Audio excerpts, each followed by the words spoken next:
Le cinéma, de façon générale, poursuit deux missions. Ce n'est pas un secret, le cinéma est porteur de valeurs.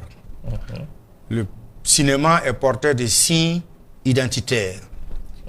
À l'exemple, quand on parle du cinéma américain, vous ne verrez pas un film américain, le vrai terminé, sans qu'il y ait référence à leur omniforce partout, sans qu'il y ait référence à leur drapeau, et ainsi de suite. Vous parlez du cinéma français, vous verrez forcément la Tour Eiffel.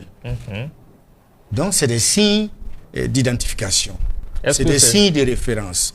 Mais c'est des signes, donc, le cinéma porte en lui cette capacité de transposer, de faire partager nous aussi nos valeurs, nous aussi nos vertus, tout ce qui fait de nous, par exemple, burkinabé, le cinéma doit pouvoir transporter ça, que ce soit au niveau vestimentaire, que ce soit au niveau de la coiffure, que ce soit au niveau des us et coutumes.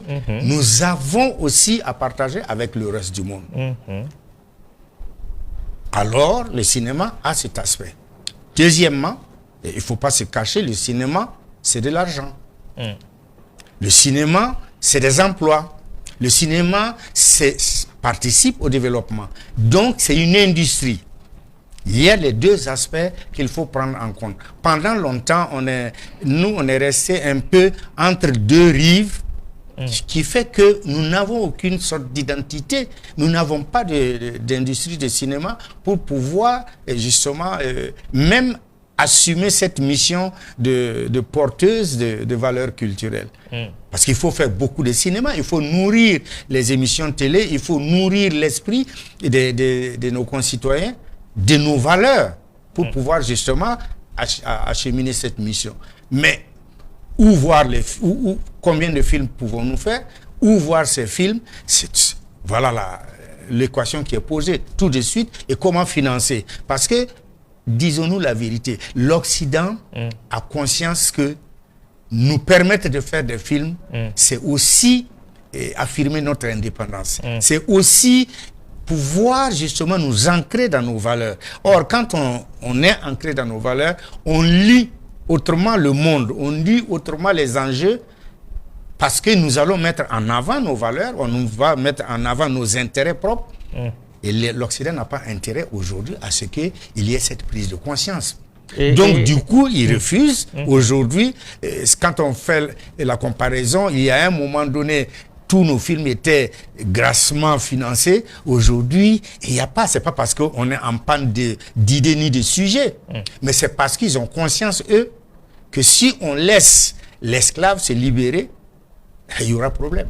Et c'est pas bon pour eux. C'est pas bon pour eux. Il faut nous maintenir dans un certain joug. C'est ce joug-là, on s'est débarrassé, on est en train de se débarrasser. Et toutes les oppositions que vous lisez dans le monde, en fait, c'est ça.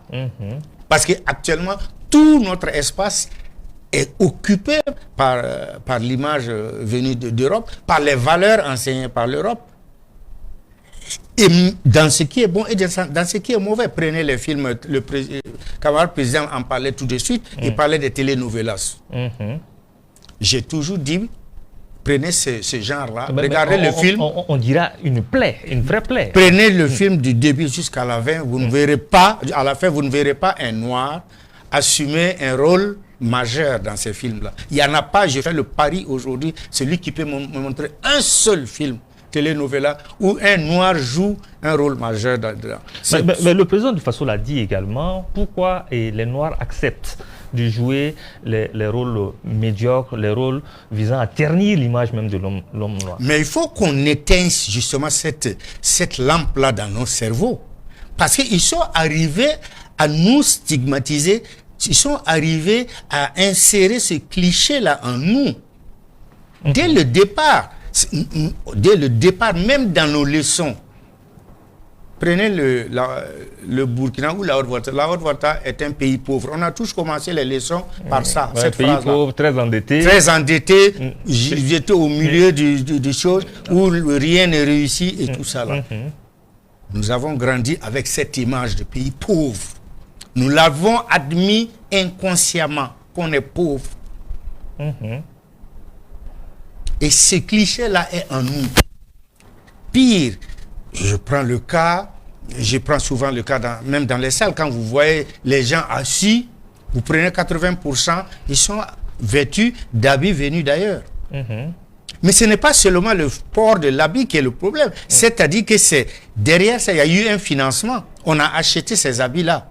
Et cet argent retourne où? En Europe. Mais finalement, la matière première vient d'où? Le coton, il vient de chez nous.